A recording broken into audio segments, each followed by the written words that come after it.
All right, go ahead and get started.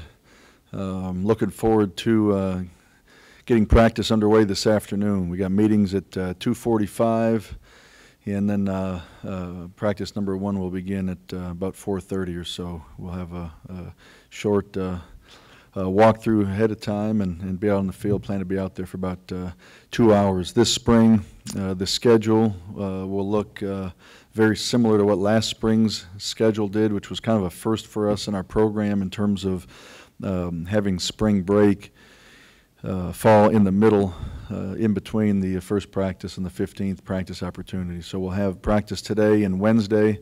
The next week is our spring break. That will be off for our staff and student athletes, and we'll come back after spring break and by rule be able to put pads on when we have practice number 3. The first 4 practices are going to be very similar to what we've done around here in the past in terms of a lot of technique, fundamentals, individual drill work, and then a lot of teaching, a lot of what our student athletes would say is review in terms of installation, but like we talked as a staff, we're not going to take anything for granted, and we're not going to make any assumptions. We're going to start from day one and reinstall everything, even though we've got a vast majority of last year's team returning. So the first 4 practices will look like that. The 5th practice will be a scrimmage, and then after that 5th practice opportunity, we're going to change the practices up in terms of what goes on within those 2 hours, and they're going to be much more situational. So some things with down and distance, some things in terms of time remaining in the game, and that we feel like we can and need to improve on for the upcoming season. So again, excited to where the program's at right now. Our student athletes have done a tremendous job in the classroom and have been working extremely hard with Coach Odom, Coach Anderson, our strength and conditioning staff leading up to today. So having said that, I'll take any questions. Tony, as far as the reinstalling stuff, how much of it goes to when Travis took over, you worked during the bowl and kind of started that process? Did you get a lot of it then, or is it going to be a majority now in terms of the offense? No, it'll be more now than what we did really in the month of December offensively. So you know what we're big on is not doing too much, and that's on offense, defense, or on special teams. So what we've talked about in all 3 phases is if anything we're going to add this spring on offense, defense, or in the kicking game, then we need to find that equal amount to take away. So we don't want to. We need to be careful that while again a vast majority of our student athletes return from this past season, that we don't all of a sudden assume they know so much and we put too much on their plates. So we're going to be very careful in terms of what we add schematically, and then if when we do, we're going to reduce in those same areas. Anything though that you add schematically that you maybe looking more forward to with that change in coordinator maybe that you didn't do last year, or is it? He had mentioned why he likes this direction and stuff like that, but is there anything that sticks out that you'll work on specifically in the spring? There is. We're going to do. Joseph, I'm not going to get into too many specifics, but there's a couple things that come to mind. I think one that I will talk about will be the tempo offensively, and I think you'll see that we'll have the ability to slow it down if we need to, and certainly you're going to see, I think, a dramatic change when we increase our tempo from what you saw last season. But there's a couple other things. I don't want to give any of our first or second opponents a competitive advantage and get too specific in some changes we'll make that they did not see in our bowl game.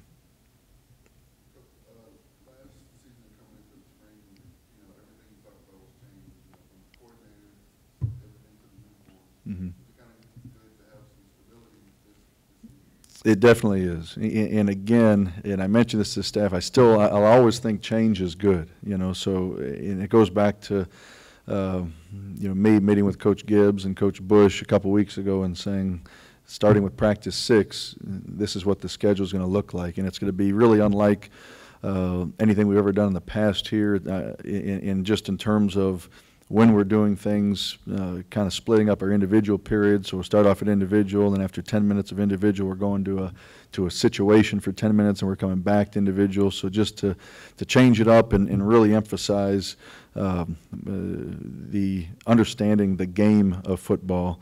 You look back on last season, and we had the ball back in what's called 2-minute offense in three of our games that we lost. We had the ball back against BYU in what's called 4-minute offense, and we did not execute that situation and ended up losing that game. So while I think it's certainly encouraging that we've got a lot of continuity from last year's team to this year in terms of the coaching staff, in terms of our student athletes, it allows us. And again, I don't want to sound like I'm being hypocritical here, but it allows us to do some more things, which is in theory becomes a little bit of change, but at the same time, then we're gonna also reduce some things as well, and that may be schematically, like we talked about a minute ago. That may be how we practice. That may be things we do in our in the weight room. So it's exciting in that respect to have everybody back and be able to feel like you can take another step in the right direction.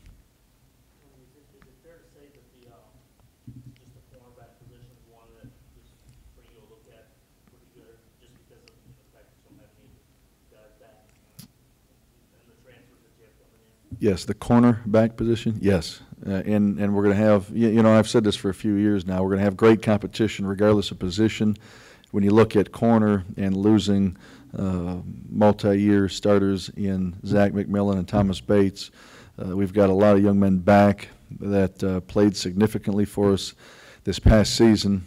And then you add into that mix Lee Hightower, transfer from Boise State, and then Tyler White, transfer from Utah, that had to sit out this past year because of the transfer rules. So it's going to be, there'll be a lot of competition there.